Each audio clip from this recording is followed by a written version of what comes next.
I would like to procure the bag. I wanna be a rich bitch. Penthouse doorman, money, money, money, money, money, money, money, money, rich bitch. Hey, give me that bag. Rich bitch. You're so rich. Pay me. Yeah. Look Can at you you hear with me the good? nails. I can hear you good. Great. I love that for me. Hi. I love that for you too. Oh my God. To say I am tired is the LOL of the day. I can't even imagine. Striking is exhausting and I'm not doing anything. So like I can't even imagine you. Like, well, I ended up actually for the first time ever taking a day off because I saw that on your IG story this morning. I just got I woke up like a brick had hit me. And I just was like, you know what? I got to do so many things. I need to listen to my body for once instead of just doing a million things all the time. So, and I like never get sick. So it's annoying to me, which is also something I have to get over is that being sick is not like an annoying thing. It's just a thing that happens. It's a thing that bodies do. I know, but I used to be the same way. I used to be the same and I'm way. like, and I got super toxic about it too, because I'd be like, I never get sick. And even if I get sick, I'm gonna do it anyway because I am strong man. yeah. And I lived off of like yogurt and antioxidants, and I was a crazy person. Yeah, and I'm a supplement hoe, and like she's vegan. But so anyway, so wait, Sarah, are you vegan? I know, just so everybody knows. But no, here's what I learned though. I said, no. I got to choose my battles. So instead of doing that, I just had like 8 meetings yesterday. And then today I had a meeting and then a 3-hour acting class, which was everything I needed. And I got to bring it. I got to bring it so hard and it felt so good. And it just reinforced all the things I feel about acting and how it really just does it for me in like a really interesting way. I don't know, man. It's just the best. And then I did that. And then, I'm here with you, Boo Boo Kitty. And then I have a meeting for the convention Kitty. for the SAG after. Yes. For the SAG after convention. Shout out to Boo Boo Davenport. We love. Oh, Adam Davenport is one of my favorite peeps. He's truly a fantastic teacher, and he was originally my publicist, and then he started this acting school. He's Yale drama trained, and he was like, I need to go to my roots and start really teaching and doing all the things. And he is phenomenal. And the International Acting Studio, can't recommend it more. I work with so many people over the world, and today I got to do a lot of level 1 work, which is like using stereotypes and using like crazy interesting archetypes for this character that might not work for the scene, quote unquote, but like come to your mind when you are that character. So I basically did a scene from Erin Brockovich, but I was a bratty little girl. I was a valley chick. I was who was I? I just like had 5 different archetypes and I was just running through them and playing it, and it came out so differently each time, but yet it was so fun. It was so rooted in the realness of the scene. And my scene partner was like, I could hear Adam laughing because it was just, I was really getting into it. I had a tantrum where I was throwing shit and it was just really fun. And I just love the work, man. I just love doing it. And it's just a joy to be able to do that. I love that. I'm going to really quick turn my lights off and give myself some ambiance here because I'm so not into this blurred screen situation right now. And I also just remember that this is like bad viewage from my vantage point because I was like, there's a good chance I don't have pants on. And as I was rolling back, I was like, pants, check. Okay, great. Pants are on. Yeah. But I guess the moral of the story is like I have 2 big bookings tomorrow and the next day where I'm going to have to be up at 4 or something, maybe 5. Ooh. And it's going to be, I know. And it's a big, huge deal. And there's like, I think there's 18 people under me that I have to make sure are doing their thing. And I have amazing. Yes, it's going to be incredible, but I need to have that energy. So I had and I had a problem with this because, I love to be on the front line striking to the gods. But if I feel like my body needs like a minute, I'm going to have to take that minute. And I don't regret it at all because that's how I was able to bring it at this class. Yeah, I, honestly, doing that, I think, is the only reason why I'm still standing right now after this past year or so. Like, I really had to, like, tap into the whole you need to stop. And so, like, did I get as much done this year as I would have liked? Absolutely not. Not even close. But, like, I've had to really do that. and be like, Right. you need a minute. And if a minute is like a week or a couple days or a couple hours, then like you take it, because the level of burnout is just so real. Yeah, And I seem to not get the burnout thing until it's not mental. It's my body's like, bitch, chill. No, for me, Like, honey, it's why does your whole body ache? And I'm yeah, like, for oh, me it's it's probably both. Well, because like I'm fighting something. fighting You something, know? but also like you're like, and this is how it hits me too, is like the mental part, if I'm running around all the time, doesn't hit me until the physical part hits. And then it hits all at once, because then you're running your ass all over creation, you're doing all the other physical things, and then your brain is also going a mile a minute. And so like once your body stops, your brain catches up and is like, oh shit, we tired, girl. Oh yeah, we gotta be We nice to real tired. ourselves. So, There is part of me, I was talking to my mom about this the other day. There is part of me that misses being that level of busy where I'm just like strutting around town to like all the different right. places that I need to be. And then there's other parts of me, like my knees and my ankles, that don't miss that at all. Right. Yeah, But and I love the running around, but I also love the balance. I've always tried to yeah, stay balanced. Sometimes your body's not going to give you that what you need, because you're no. gonna do striking on the front lines, and you're gonna have 8 meetings in a row, then you're gonna have something else, and then maybe you didn't sleep great, and then maybe bad news happened, like losing my friend, and then learning more about that situation. And I think all of that kind of culminated in there doesn't need to be a reason, but my point is like what I'm gathering from my body speaking to me is like, girl, chill, for just like, you need the physical sensation of feeling like you're underwater is not normal. You need to, I'm like, which I still am, obviously, but it's like spurts, right? And that's something I'm very not used to. Yes, so. well, and there's also a difference between like sitting at home and doing meetings on Zoom versus like being physically downtown and sprinting from place to place to place. And like I love having days like that sometimes, but I also appreciate the balance of the two. It's, it's great. Yeah. But yeah, I mean, like, but like, like same, this new moon energy situation that's happening is clicking into gear, man. Like today alone, and you don't know this, I haven't told you this yet. Today alone, from this morning until right now, 6 p.m., I got a second job interview for that dream job I told you about. Not the one I was at before, but the one I had yesterday. They loved me. They want to see me in person tomorrow. So hopefully by the time our listeners are hearing this, I have a big fancy new job that I'm excited about. I love these people. The culture just totally makes sense to me, and it pays so much money, and I'm so excited. I love them. I hope it works. Anyway, and then I got a meeting with a public speaking agent this morning. So I booked that for Monday. And then I had some really, like, this also never happens while I'm in like a 9-to-5 situation, especially like one that's completely beige and fluorescent all the time. But I had some like creative juice hit today, and I started really cranking away at the pitch deck for my book. And I'm loving the way it looks. I know I sent you the screen caps of it, but like I'm so pumped with the changes. And I'm really excited to get through the rest of it. It's slow going because I'm really picky and being like, this box should be a 0.5 millimeter over here. But that stuff's important. That stuff's important to me, and I like the way it looks. Yeah, me too. And I'm proud that you did that, because I think when I was re-looking over the first rough draft, like that was what was missing. Was like there were just certain things I knew that needed to be done. And I'm glad, like, I didn't want to get super specific, but I wanted to just see what you would do with like some notes, and you really already have. So I love notes. Fantastic. That's the thing. I love notes. I love creating, but I love getting notes because it just makes you better. I never show up anywhere thinking I'm the best person in the room. I know exactly what I'm doing, and there's nothing to learn. And if I am, get out. Right. Like then it's time to move on.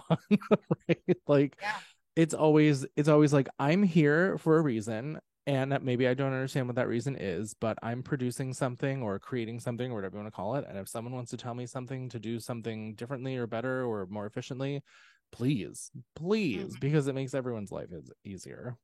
Yeah. And especially when it's coming from someone either you trust or like whatever. Or who's an expert in the field. Sure. You know what I mean, though? It's like, where it's coming from too, because there is that There's that whole dichotomy of like, there's people that want you to do the best, and then they actually really genuinely care and they have stake in it, or they just care because they're friends and like they do know what they're talking about. And then there's people that will be very highly critical, but like literally don't have a reason other than that they feel, that's something that's something that I feel like is so obvious when you experience it. You're like, well, why did that make me feel sad when that person's like, why did that make me feel weird? You can totally tell the difference if you're not an insecure person. Like some people, anything you say is critical and they're upset. But if you're balanced and you believe in what you're doing, the people that care about you will provide some good shit for you to work on, or even just to ingest and be like, cool. But like, I feel like there is a difference that there are people too who like say shit to only say some shit. Right. And I think at this point in the game, in my agedness, that I think I have a pretty good idea of what and who those people are. Also, funny, we're talking about the pilot here. I thought I had lost this. I just found my original notes from when we met for brunch that one time at the Smith on the East Side. That was like, oh my God, I just fixed my pilot. Do you remember that? Yes, I do. They're literally just sitting right here under a pile of Post-its, and I just found them. Dude, I love things on a pile of Post-its. I just love a pile of I love Post-its. Give me Post-its all day long.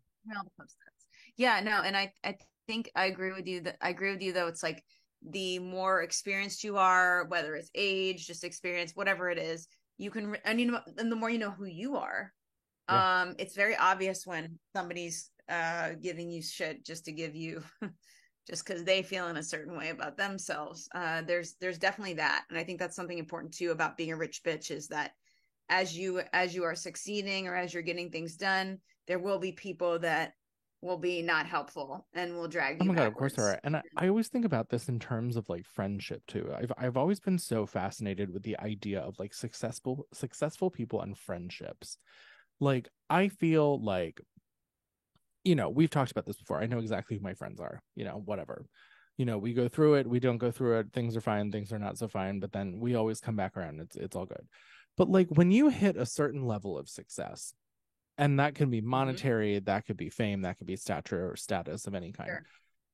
What happens to that? Like, do those people stick around? They're still like, oh, you're rich and famous now, but you're a douche and I don't care and I love you anyway and we're gonna hang out. Or do they like get like the worm brain where they're like, oh my God, my friend. I think it depends on the person and the people themselves. It's a two-way thing. It's like Adam Sandler has been the same fucking dude his whole life. Yeah, he doesn't. That's why everyone around him is still his friend. Yeah. He still gives them shit to do. He doesn't look at it as like, look at me lifting you up. It's more like, I just want to be with my friends. Yeah. And they're cool. And I like certain people, and I feel like there's other people like that just consistently work with like people they love and care about, regardless of where they are. And then those people in return are like the same. They're just like, that's my friend Adam, whatever. Yeah. Well, and we do this well. And on the flip side of that too, like when you get to I think I'm gonna put this in the context of like Taylor Swift, right? Because I feel like she and Beyonce are kind of like the go-to most famous people in the world ever right now, and will be and have been. But like when you get to that point, how do you make new friends? Like I would be so in my head about questioning people's intentions. Are you here for the right reasons? Am I safe? Are you going to take money from me? Are you just like fame climbing? Like what is it? And I remember thinking when I was a preteen and I got it in my head that I was going to be Hanson by the time I was 14, which obviously that didn't happen. I was just thinking like, well, I should figure out who my friends are now, because, once I'm famous, it's going to be so hard to make friends. Because like, everyone's just going to want to be around me. This is me at like 11 years old. Like, well, I should figure out who my friends are, because when I get super famous in 2 years, I'm going to need Yeah, no, that's a valid concern. I think a lot of them have that. I think a lot of them have issues finding real friendships. I think a lot of their friendships are ones from before they were famous. I think the ones that have been famous their whole lives, there really isn't a lot of support for them, because everybody wants something from you. It's like the Michael Jackson syndrome. He never felt like he had real friends. Aside from all the craziness, but he never did, because he was literally a child who was so famous that even his fucked up family just wasn't enough. Yeah, he it's always just wanted friends. friends. He just wanted friends, but he couldn't get them. And to his that level, like where he's at, and like I'm sure other levels too, it just has to be so lonely. Like, you know, It's insane. how do you hit that level of, and that's the other thing too, like don't shit on the people on the way up, because you're gonna have to step in your own shit on the way back down. Is like that's kind of why I don't understand the whole, like, we've talked about this before too, but like the whole you know, making it on your own, you're an island, I'm going to do this by myself, and because I don't believe in that, and I don't think it's true, and I don't think it works. But for those who might feel that way, or who are just using people all the way up, once they get there and they like cut off all those people and think they're going to have like a whole new world of like a whatever Disney place that's only mine. Yeah. Right. Then like Seriously. you're literally alone, and all you have are Yeah. your fans. And God forbid you piss them off, because like then there's nothing. You got nothing. So well, nobody knows you for who you are. I mean, nobody really knows. Hopefully is very indicative of who you are. But that doesn't mean that's what's going on. That doesn't mean that people really know you. And it doesn't mean that you're having real interactions with human beings, because we weren't meant to be on an island. We weren't meant to be by ourselves anywhere. We're all supposed to be a collective of people and interact, and art is collaboration for sure. So I think that's severely isolating. I would hate that. When I think of like because obviously I'm working in fintech right now, I think of those guys that like you see in like Wolf of Wall Street, or like the original Wall Street movie, or like any of those other scenarios where they're just like grinding and climbing and fucking people to get to the top. And then they get there and they have the big house and the big mansion and the big apartment, and you know, the girls and the booze and the money and the Lambo and all the other shit. And then it's just like, but your life is so hollow. Like you don't have anything in there. And it's always it's always the movie about the dude who did that, who fucked everyone on his way up, and now he's so sad. And he meets this one girl who's just gonna change everything. And he sees the light, and it's just like, okay, well, that's not a real story, but like, that's not real. Yeah, I just think about that. Unless he like has his head out of his ass. Right, but like I just like I think about that on a disproportionate level, especially because I'm around it a lot. Not just like in fintech land right now, but like you know, with actor friends. Like if like I see people and I'm like, if you got super famous, I know that you would be a dick. And like it would just be whether or not I wanted to keep that friendship around, that I would say something to be like, hey, listen. You used to not be like this. Can you continue not being like this?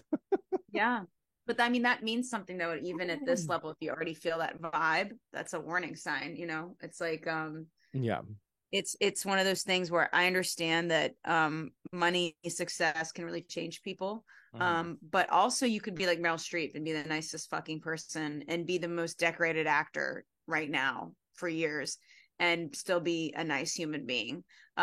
There's even a story in my acting class today. I won't say who and I won't say where it came up, but somebody in class had written to Meryl Streep and she literally wrote back and said, I'd love to keep up with your career. And she literally reads all their MailChimp emails. She actually reads them. That's amazing. And and because the letter was handwritten and it wasn't insane and it wasn't like it was like really touched her. It was something about a different role that this person really felt she hasn't played yet, but can do anything, and they'd love to see this, and that they were, you know, a film student, and I know it's a stupid long shot, but I just admire you so amazingly. But, you know, I just wanted you to know that I think you would kill this role, blah, blah, blah. And she was like, wrote a letter back, literally, like, please keep me up to date. Here's my personal email. I mean, she's a nice human. What would I do with Meryl Streep's personal email? Oh my God. I know. Well, luckily none of us have it, but this person does. Well, because I would just be like once a week, like, hi, Meryl, do you want to go to lunch? Yeah. Want to get a coffee, baby girl? Can I talk to you about something? That's what I mean. It's just, you know, it's just there's really nice people. No, I'm not saying every famous person should be, here's my real email. No, but I'm oh my God, no. There's still a humanity to her that's like obvious. Whereas like, you know, you look at her, you look at Tom Hanks, you look at these people that people have worked with consistently that have nothing but good things to say. And then you look at other actors, which I won't go down the list, that I have met in person that I know are nightmares. And they suck. And you're like, man, we knew this. I don't think I've ever had a bad interaction with a famous actor that I can think of. I think that if I did have Yeah. one, I would be able to think about it because I've worked in so many spaces that I've met so many famous people Yeah. that I don't think that I think that if I would have had a bad experience with one of them, I would remember it because all of them are good. I've had maybe two that I can think of, and I won't say their names, but they are really two awful people, and I knew that. I actually had an idea that was going to be the way, but working closely with them was sucked. And I had heard stories before that they were a bit of a nightmare. I just didn't know it was to that level. So that's two people. But overall, to be honest, like you said, the amount of people that we've worked with, or I've worked with, or I continue to work with, whether it's on the board or whether it's on set, or whether it's in a committee, or whether it's just somehow we met at a mixer, we just kept in touch. There's some really incredible people out there that are well renowned and don't have their heads completely up their asses. But I think those are the people, almost every single one of them, where I see them having their family still involved with them. I see them have friends from before, or I see them be very grounded and be very reflective on who they are, and that they want to always be better, not just as an actor, but as a human being, Yeah. So, and I also want to clarify that I'm talking about like people who have been famous for a really long time who are not like TikTok influencers. Not that there's anything wrong with that. Like, certainly I have friends who are TikTok influencers. One might deign to call me a TikTok influencer in some regard, micro as it may be. I've gotten brand deals, so there. There. So there. But I mean, like, I'm trying to think if, like, well, you know what? I can tell you this story because they're dead. When I worked at this one place, and Ruth Bader Ginsburg stopped in, and obviously, like, we knew she was coming because her security detail had to sweep the entire place. And I was gagged. I was like, oh my God, RBG is going to be here any minute. Like, Secret Service is walking around. Like, we had to do pat downs. They searched all the rooms. They did all the things. She was in, like, it was a whole shebang. And then she got there, and she's like 2'1". She's so tiny. And she comes up to the front desk, and one of my best friend's moms knows her.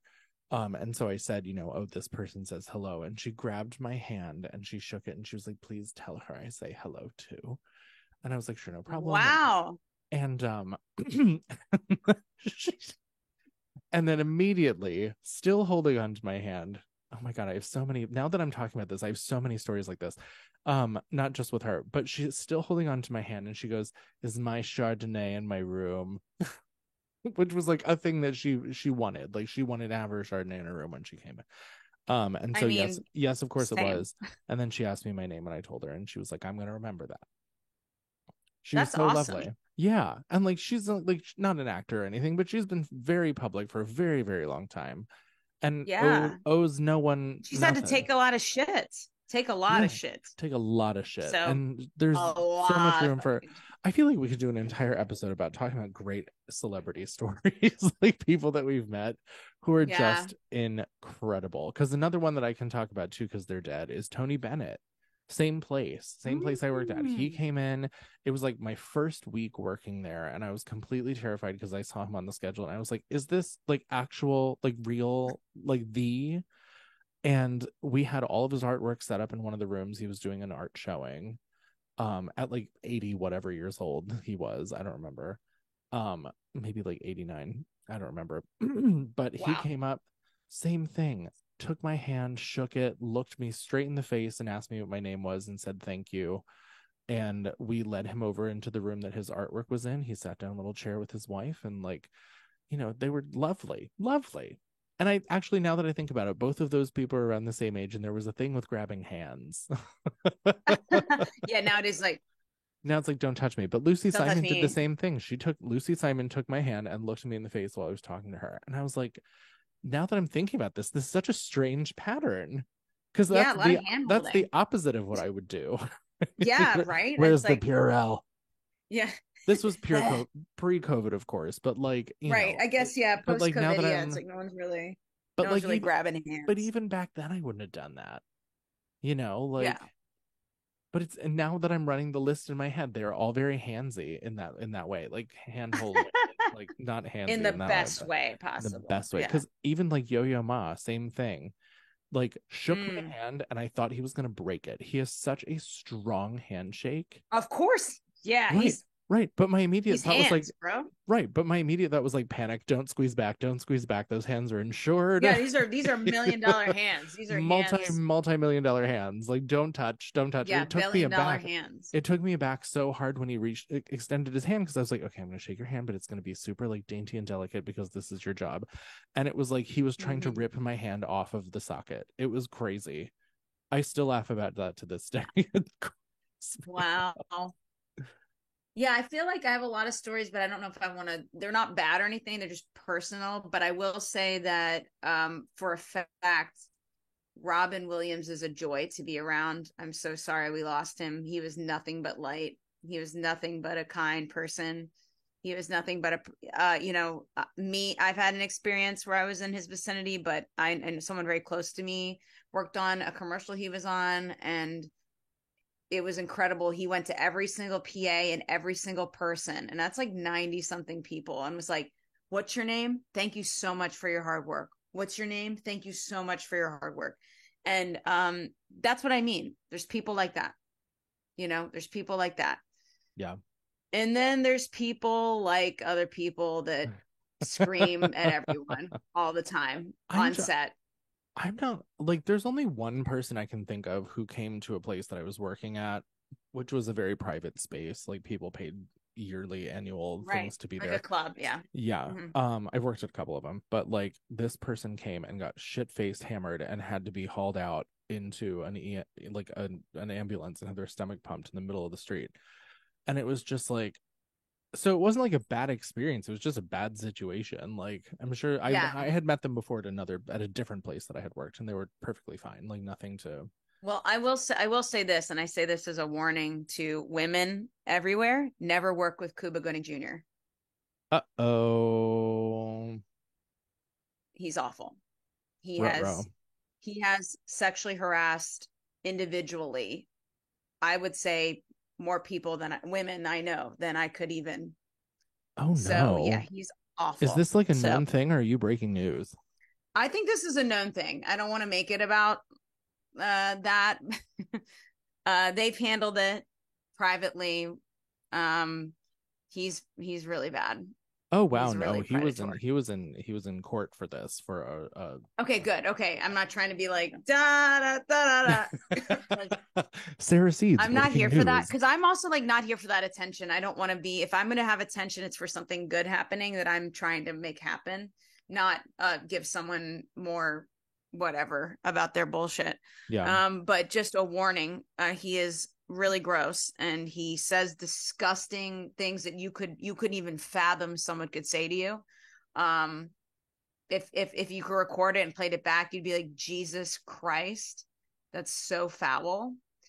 Wow. Coercing people to touch him and him exposing himself. He's just a really awful person. And, yeah, wow. He also, so he was in court over this summer. This was like recent. Oh wow. Okay. Mm-hmm. Like we're talking early June. He was in court and he ended up settling out of court. Yep. To avoid trial. I had a couple people reach out to me personally about it because there was some things happening, and I was like, I am appalled. This is so disturbing. Eek. And yeah, so he's one of those awful people. Like he's one of those people That's too bad. Luckily I haven't had a one-to-one experience with him. I have seen him in person, but I haven't gotten up to him. And I'm glad I hadn't. So yeah, that's messy. But I think overall, usually people are very, it seems covert about it. I wanted to go back real quick. So something I didn't understand when we were talking about the Ashton Kutcher, Mila Kunis letter of it all. Yes. Okay, please. I'm understanding something differently that I don't think I understood, and I want to just clarify when we had that episode. Celebrity news. Celebrities behaving badly. So they wrote that letter not before he was found guilty. They wrote that letter after he was found guilty. Just FYI. Oh wow. Yes, that's something we didn't say. That's something that's extremely true. I didn't know that. They wrote, that's why they're getting so much heat. So like my point is that I feel like there was more to it. And I just was like, okay. But I didn't understand that he had already been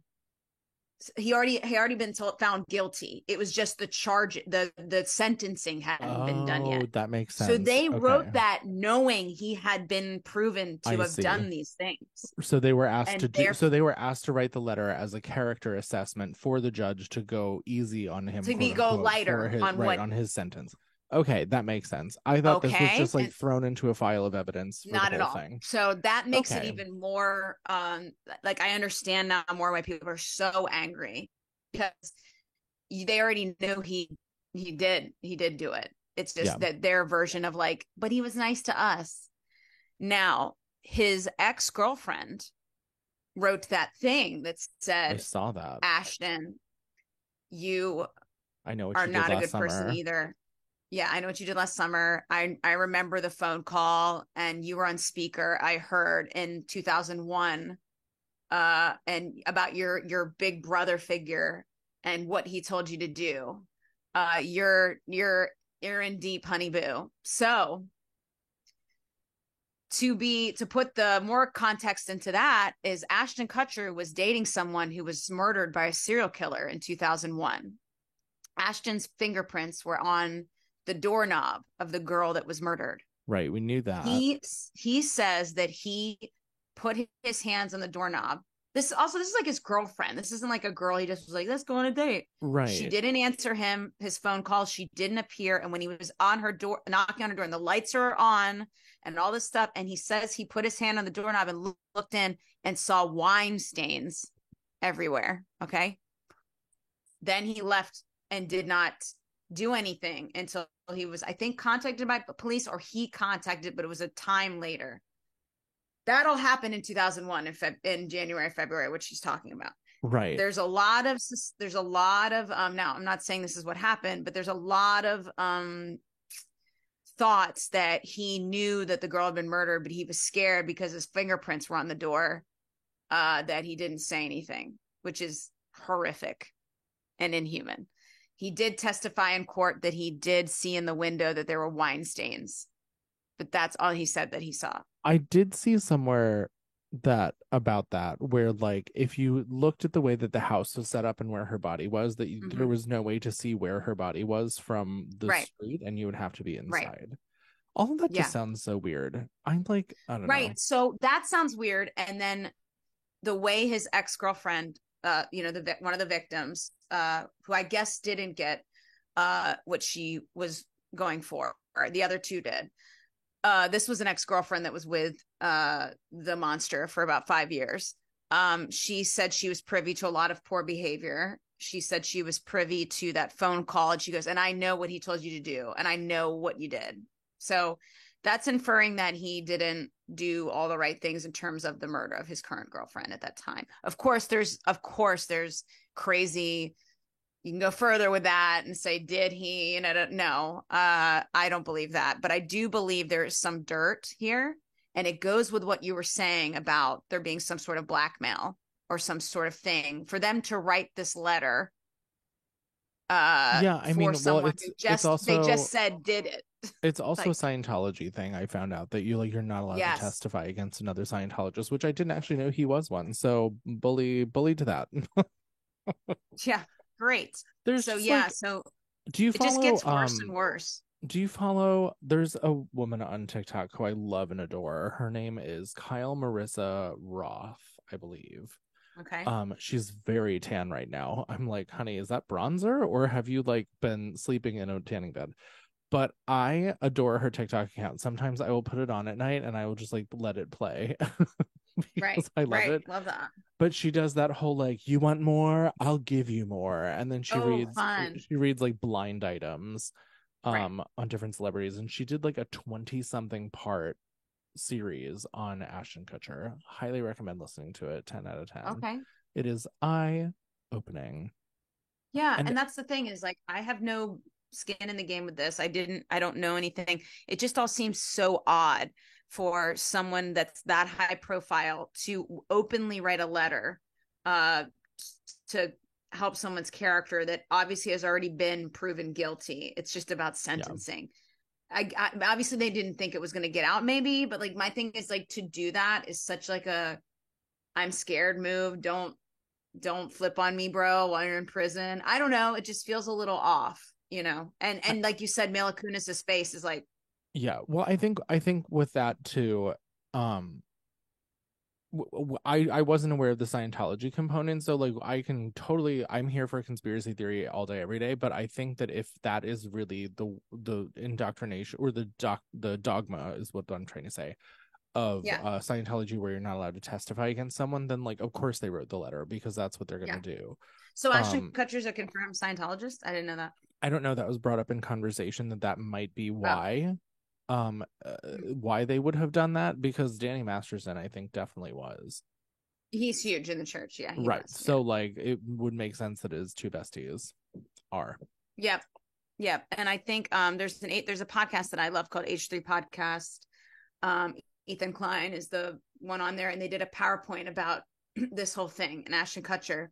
And back when he did Punk'd, one of the weirdest things he's got like a weird history of like cringe behavior. Punk'd like was cringe.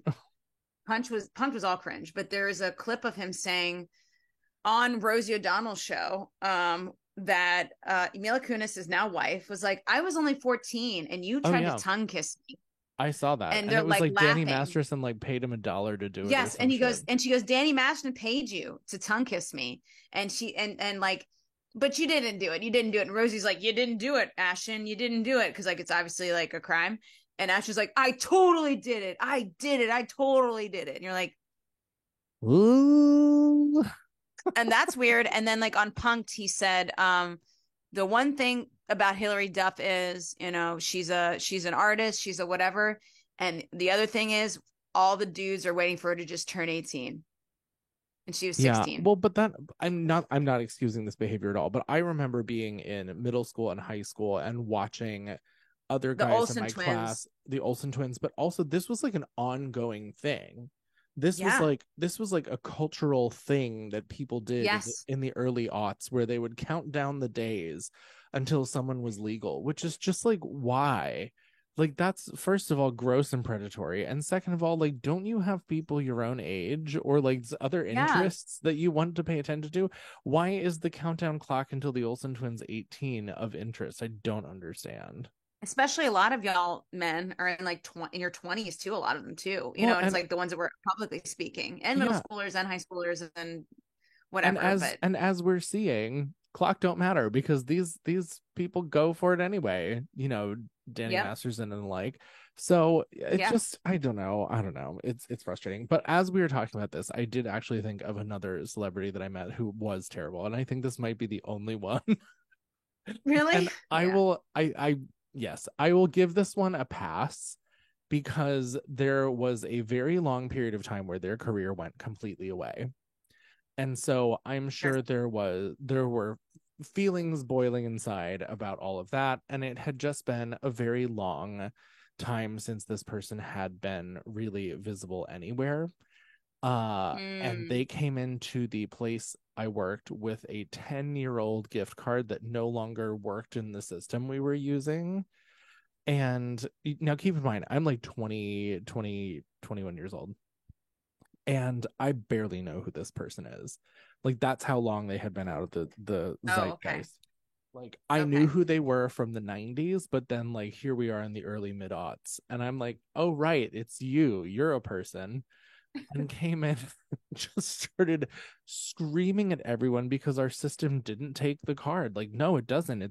This is a decade-old system. Things have changed. We've updated. Like, this isn't valid. We don't know how much is on here. You had her, and like this, they went batshit crazy. I think I know who this is. Do you want to take a guess? Andy Dick. Nope. Okay, sorry. Never mind then. I won't guess anymore because I know that. I don't want to. And listen, this person has made a beautiful recovery and is now like on all over the place all the time. And I am cool. I'm happy for them and hope that they are not like this anymore because they have made a lot of difference. So then off Off the off queer site, we'll world. talk about that one. No, I'll talk about it right now. It was RuPaul. Oh shit. That big ass praying mantis came in here and started screaming at people.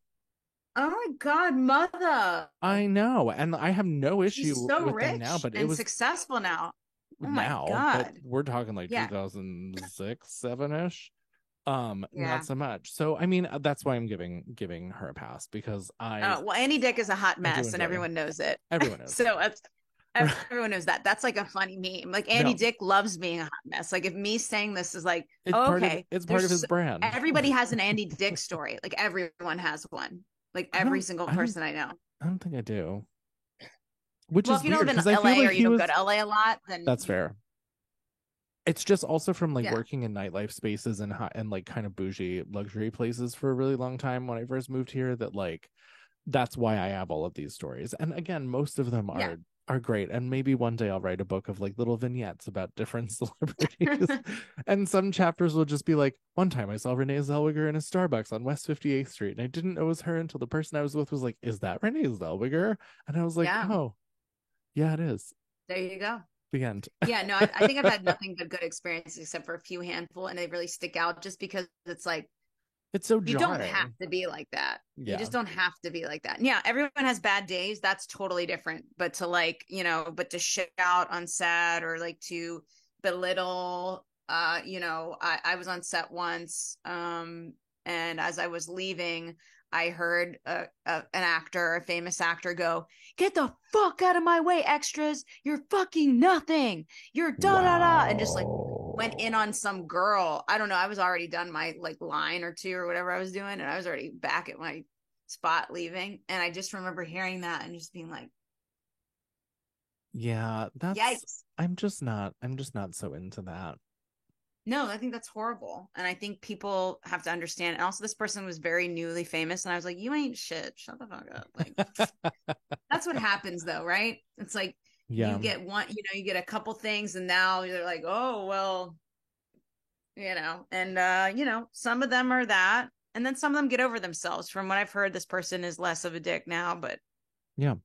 I love that this has kind of turned into like, let's talk about celebrities. Yeah, I think who's a bitch and who's a bigger bitch? Wellness, surrounding yourself by good people. Well, it goes back into what we're saying is like there's a lot of people I think that are in our industry, but that they think all of us are famous, which we're not at all. Well, I don't know about you, but I definitely am. Yeah, of course. Same. But I think that, whatever level everyone's at, I think our whole point of this is just to say like there's people that are here in terms of status, but we're all the same, really. And what separates the people that have their shit together and are kind and genuine to others, a lot of that time just represents who they are inside, but also who they're surrounded by. And we talk about this all the time on this podcast, is that to be a rich bitch, and not only just wealth, but in your like soul, in your abundance and your ability to create, you need to have that energy of like, I'm part of this and I care about what my work is, and I'm a human speaking to other humans. It's just the ones you hear about that really have lost their shit or whatever. It's always the ones that didn't have anyone around them. Like you were saying, how isolating that can be, or whether it's a substance abuse problem or a mental illness problem, all of these things, a lot of the times it makes you wonder, like, why didn't anyone step in and do anything? And a lot of that times is because they were isolated because of their status, and no one, they can't trust anybody. Yeah, well, yeah. And not in, not to sound like my grandmother or anything, but it's easier to catch flies with honey than vinegar. That's true. Flies do go to honey. They do. Yeah. They also go to shit, but that's not the point. The next time my grandmother says that to me, I'm gonna have, that's gonna be my retort. Grandma, they also eat shit. That. So we need to have your grandmother on the pod. Oh, she wouldn't even know how to work anything to get on here. I know. And she'd just spend the whole time talking about my weight, and she'd ask you about yours, because that's just what she does. No one is ever thin enough for her. Even when I was like in the throes, I know. Like, look at this clavicle. Oh, look at this clav. I have to work really hard for that to come out.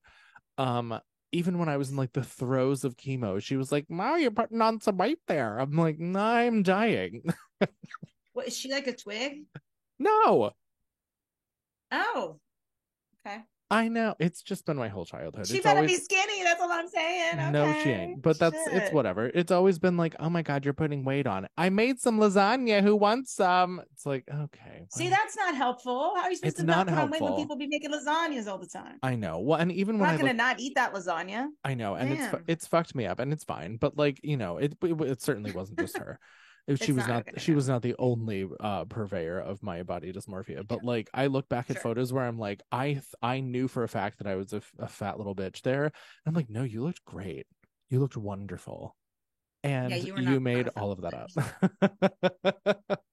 Yeah, Like, that's even not in high school when helpful. I thought I was like this obese, like booby breasted, gross piece of shit, I literally, I think, weigh 100 pounds more now than I did then. Like, imagine, like, you know what I look like in person. Like, imagine me without 100 pounds. Like, how was I not Sure. dead? Yeah, How was that's I what not I'm trying dead? to understand. Like, where? See, my mom's the opposite. She's like, you've never looked better. You're thinner than you know, it's like she's like, you need to eat. Oh, you're so thin, you know. It's just like God, it's like, I but I'm not. wish. Like, Right. Well, I mean, yeah. I say this in kind of in jest, because in doing this pitch deck, I'm going through all my old cancer photos to like add some of them to the pitch deck of like Smart. within like, hey, look, this is me completely almost dead. Here's a photo. Yeah. Give me money. But Mm-hmm. looking through them is really hard because You're this the is in the arms of the I'm having my Sarah She's McLachlan a moment. So terrible terrible. Buckland moment. Yeah. Yeah, Sorry, I but know it's a terrible no, moment. it's fine. But like, I was gonna make a joke of it anyway, because I literally posted up today about how difficult it is to kind of look through those photos. And my friend Dan texted me. He's like, I was gonna comment on your post, but I don't think everyone has our sense of humor. But he was like, but you never looked better.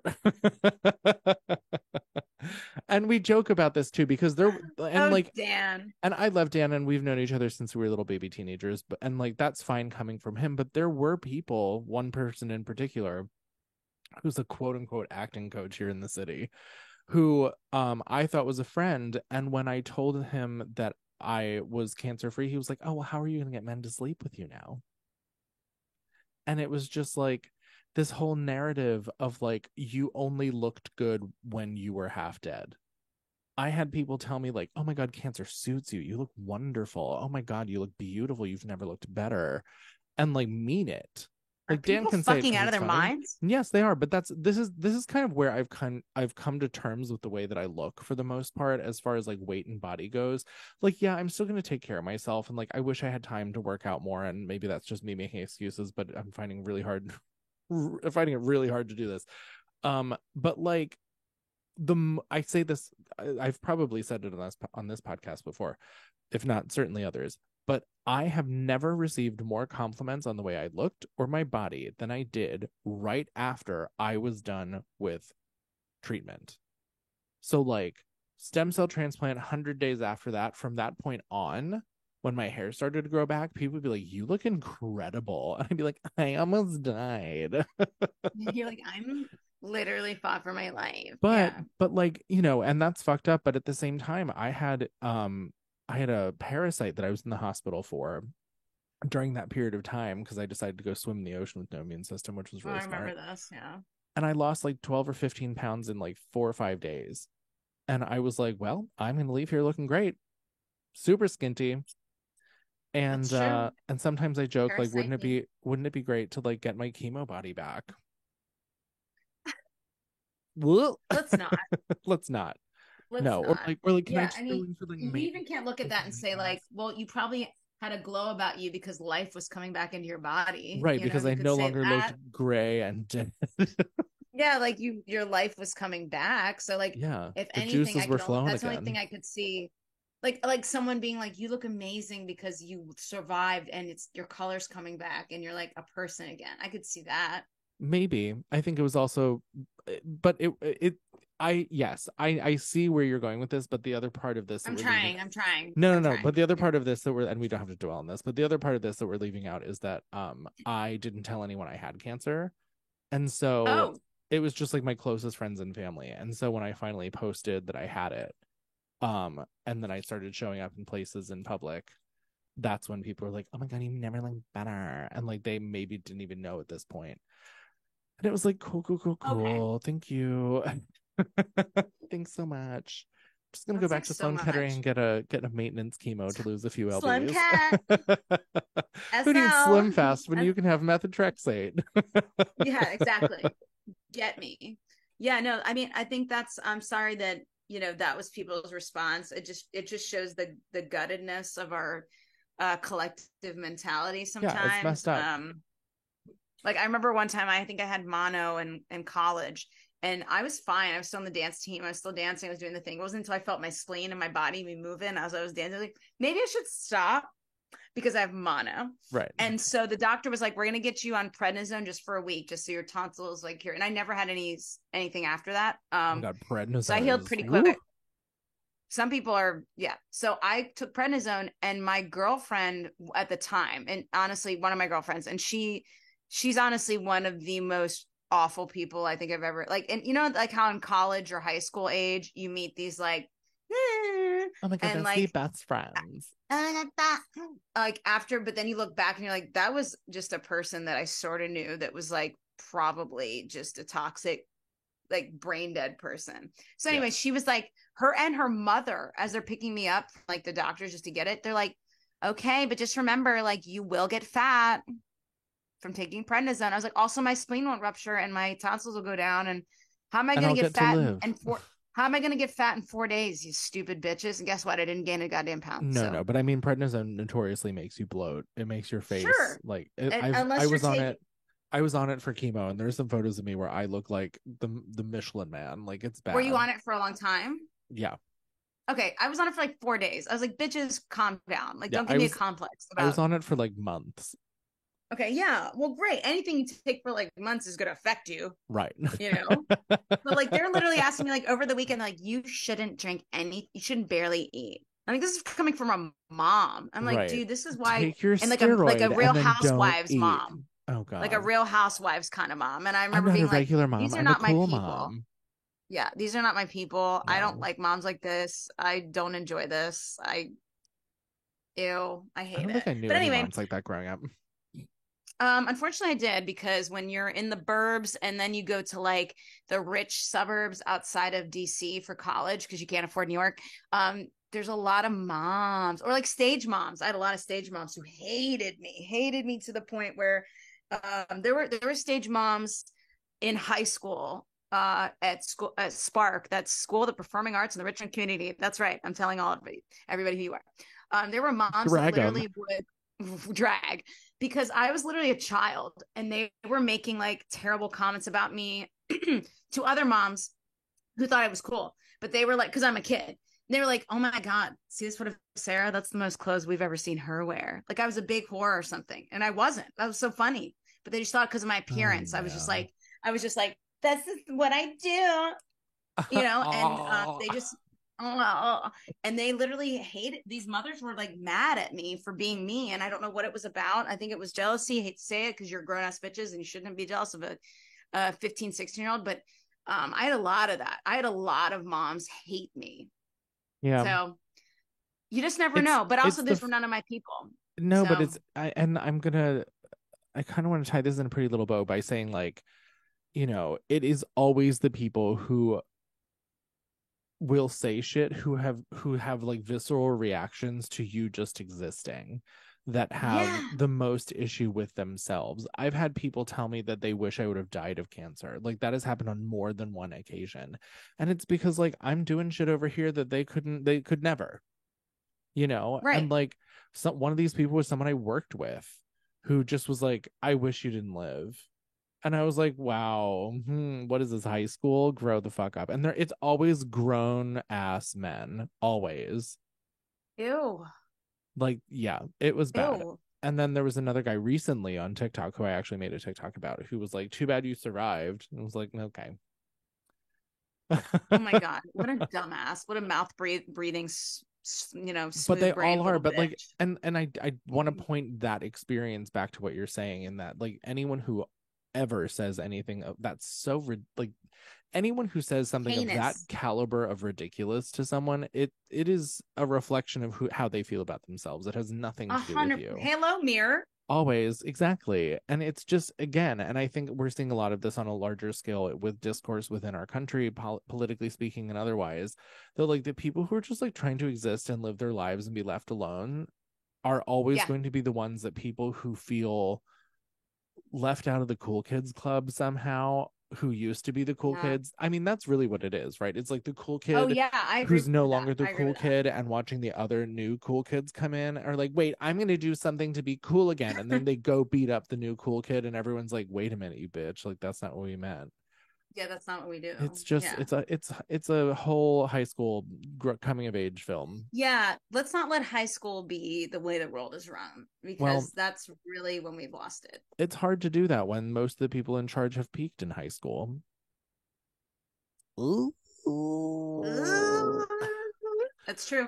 And as Trixie Mattel, skinny legend, drag queen, has said, yeah, we're gay. We don't give a shit about your kids.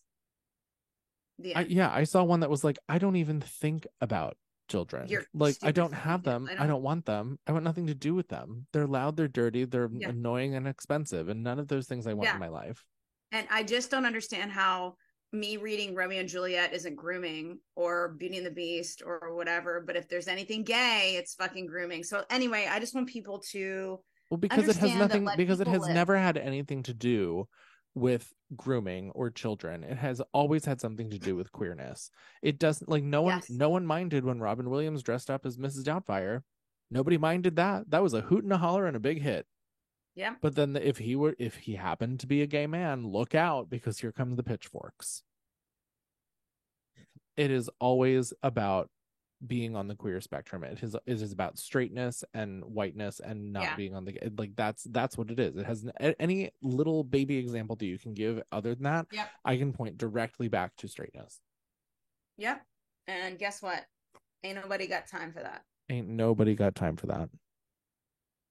And so I guess in conclusion, we've talked about a lot of celebs being bad, but we've also talked about really great people, and we've also talked about how it doesn't matter who you are, you need to be nice to others. Just be kind. Yeah, and this episode was wild, man. Yeah, we're all over the place today. Crumpet. Tea with jam and bread. I love you. So yeah, whenever this comes out, it will be timely. We know that, because it's crazy. Yeah. So put the money on the table. You're so rich. Pay me.